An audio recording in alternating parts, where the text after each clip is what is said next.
नमस्कार साथियों, आप सभी छात्र छात्राओं को एक और वीडियो में स्वागत करते हैं। इस वीडियो में आप सभी छात्र छात्राओं के लिए आरआरबी ग्रुप डी के लिए बहुत इंपॉर्टेंट क्वेश्चन लेके आए हैं, जो कि आपके आरआरबी ग्रुप डी में सीधा एग्जाम में पूछे जाएंगे। तो आप सभी इस वीडियो को पूरा कंटिन्यू देखेंगे, जो कि आपके आरआरबी ग्रुप डी के लिए बहुत महत्वपूर्ण होंगे। तो हम लोग सीरीज चालू किए हैं, जो कि कल हम लोगों ने एक सीरीज बताया था, सेट नंबर 1 बताए थे, और आज हम लोग सेट नंबर 2 जो 20 नंबर का प्रश्न आपको कमेंट बॉक्स में जवाब करने के लिए कहे थे। तो इसमें बहुत सारे छात्रों ने सही जवाब दिया, कमेंट बॉक्स में बहुत सारे छात्रों ने गलत जवाब दिया। तो सभी छात्रों के लिए फिर से 20 नंबर का क्वेश्चन सही क्या होगा उसका हम आपको आंसर देंगे। तो आपका आंसर होगा 20 नंबर का बच्चों कि अर्धसूत्री विभाजन पाया जाता है। तो अर्धसूत्री जो विभाजन पाया जाता है वो पाया जाता है ऑप्शन नंबर डी में पाया जाता है, यानी कि हमारे पास तरुण पुष्प कलिकाओं में। कहाँ पाया जाता है? तरुण पुष्प कलिकाओं में पाया जाता है। तो चलिए आज का इस वीडियो में हम लोग शुरू करेंगे अगला प्रश्न, जो कि 21 नंबर से प्रश्न होगा, सेट नंबर 2। तो इस वीडियो को आप लोग कंटिन्यू देखेंगे, आपका आरआरबी ग्रुप डी के लिए बहुत महत्वपूर्ण रहेंगे। तो चलिए वीडियो को कंटिन्यू करते हैं। तो पहला प्रश्न आपका है, आपका स्क्रीन पर पहला प्रश्न है कि यूरेनियम का परमाणु भार होता है। तो यूरेनियम का परमाणु भार कितना होता है? आप बताएंगे कि यूरेनियम का परमाणु भार कितना होती है। तो बताएंगे कि यूरेनियम का जो परमाणु भार होता है वो 238 होती है, यानी कि 238, यानी ऑप्शन नंबर बी करेक्ट हो जाएंगे। ऑप्शन नंबर बी सही हो जाएंगे। ऑप्शन नंबर बी सही हो जाएंगे, 238। चलिए आगे बढ़ते हैं। अगला प्रश्न आपका कह रहा है कि नमक, साधारण नमक का क्या रासायनिक नाम है? साधारण नमक का रासायनिक क्या नाम है? तो बताएंगे। तो साधारण नमक क्या है? Potassium chloride, sodium chloride, calcium chloride, sulphate को सोडियम हाइपोसल्फेट। तो इसका सही जवाब आप कमेंट बॉक्स में देंगे। तो आप बताइए कौन सा हो जाएंगे। तो इसका सही आंसर हो जाएंगे सोडियम क्लोराइड। ऑप्शन नंबर 2 सही है। चलिए आगे बढ़ते हैं, अगला प्रश्न बढ़ते हैं हम लोग। अगला प्रश्न क्या है?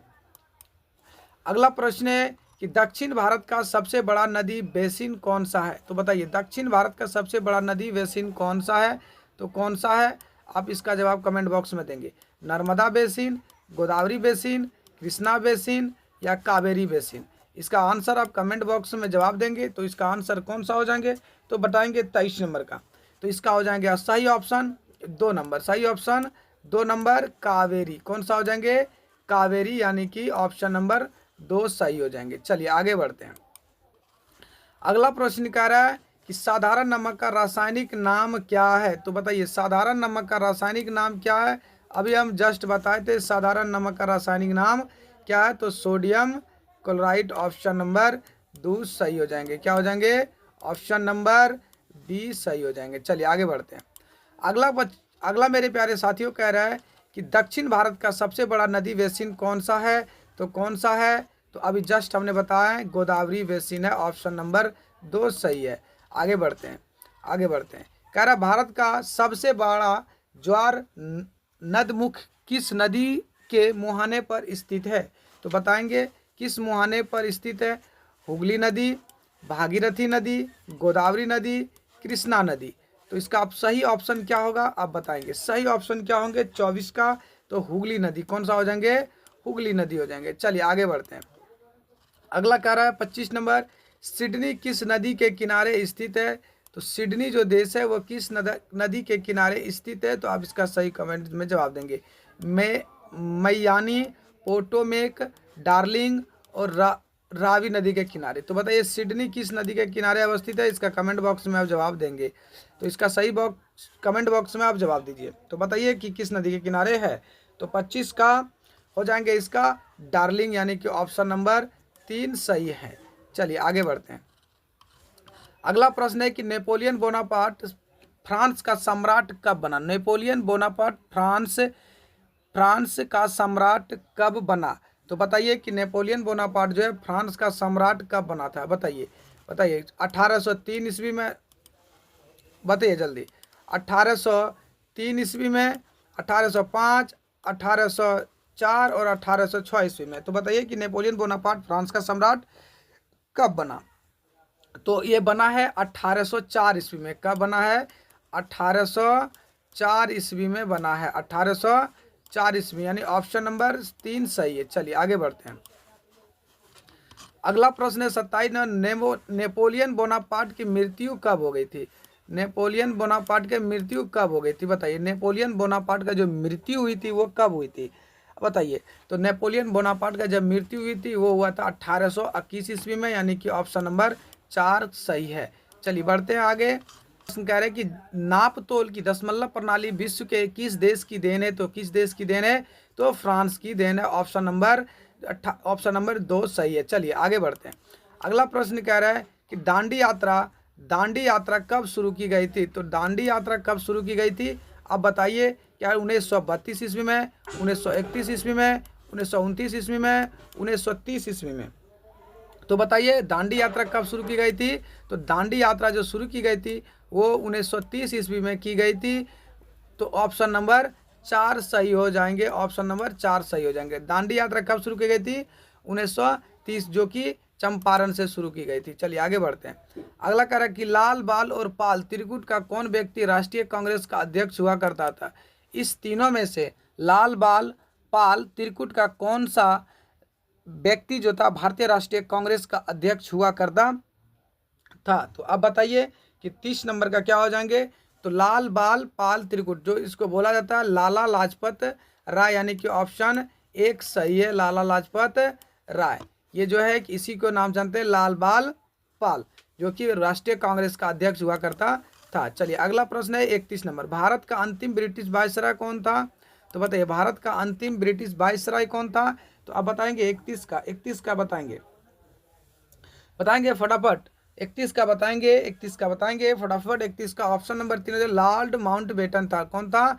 लॉर्ड माउंटबेटन, ऑप्शन नंबर 3 सही है। चलिए आगे बढ़ते हैं। लंदन में इंडियन होम रूल सोसाइटी को किसने प्रारंभ किया था? लंदन में इंडियन होम रूल सोसाइटी को किसने प्रारंभ किया था? तो किसने किया था? तो बताइए, जल्दी से बताइए किसने किया था। 32 का बताएंगे किसने प्रारंभ किया था? किसने किया था? श्यामजी कृष्ण वर्मा ने किया था, यानी ऑप्शन नंबर 3 सही हो जाएंगे, ऑप्शन नंबर 3 सही हो जाएंगे। ठीक है, चलिए आगे बढ़ते हैं।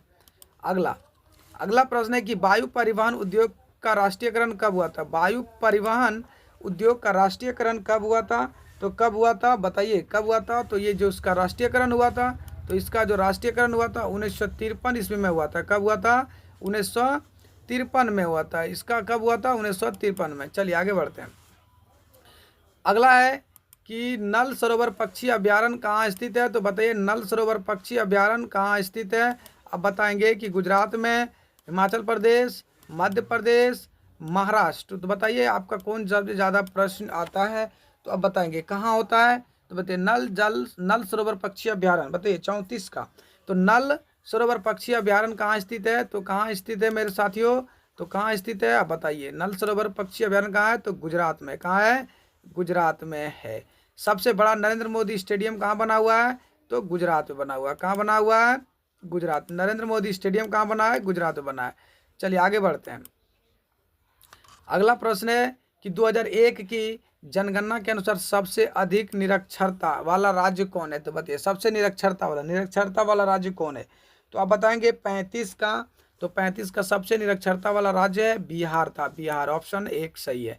चलिए बढ़ते हैं आगे बढ़ते हैं कि रामेश्वरम किस राज्य के हिस्सा है? तो बताइए रामेश्वरम किस राज्य का हिस्सा है? तो रामेश्वर आप सभी जानते हैं कि तमिलनाडु में है रामेश्वरम। चलिए आगे बढ़ते हैं।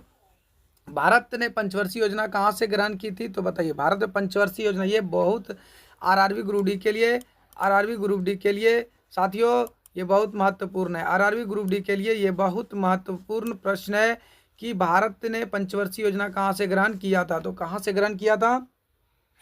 तो सोवियत संघ से किया था। कहाँ से? सोवियत संघ से किया था। ये बहुत महत्वपूर्ण प्रश्न रहेंगे आपके लिए, आरआरबी ग्रुप डी के लिए। चलिए आगे बढ़ते हैं। आगे प्रश्न है कि भारत में नई आर्थिक नीति कब लागू किया गया था? भारत में नई आर्थिक नीति कब लागू किया गया था?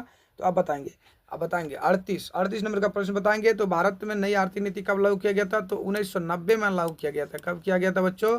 कब किया गया था मेरे साथियों? 1990, यानी ऑप्शन नंबर 1 सही है। चलिए आगे बढ़ते हैं। अगला प्रश्न है आपके लिए कि ताप के केल्विन स्केल में जल का क्वथनांक कितना होता है? ताप के केल्विन स्केल में जल का क्वथनांक कितना होता है? तो बताएंगे 39 का, बताएंगे कितना होता है? तो 373 होता है, यानी ऑप्शन नंबर 3 सही है। चलिए आगे बढ़ते हैं। अगला प्रश्न है कि परमाणु भट्ठी में कौन सा ईंधन प्रयुक्त होता है? तो परमाणु भट्ठी में कौन सा ईंधन प्रयुक्त होता है? तो कौन सा होता है? तो आप बताएंगे कौन सा होता है, अब बताएंगे तो बताइए तो कौन सा होता है? तो पेट्रोलियम होता है, ऑप्शन नंबर डी सही है। चलिए आगे बढ़ते हैं, ऑप्शन नंबर डी सही है। शुद्ध सोना कितने कैरेट के होते हैं? तो आप बताएंगे, सभी लोग बताएंगे शुद्ध सोना कितने कैरेट के होते हैं? 24 कैरेट होते हैं। बाजार में कितने मिलते हैं? 22 कैरेट मिलते हैं या 23 कैरेट के मिलेंगे। शुद्ध सोना नहीं मिलेंगे, क्योंकि शुद्ध सोना बहुत नॉर्मल होता है और ये क्या होता है?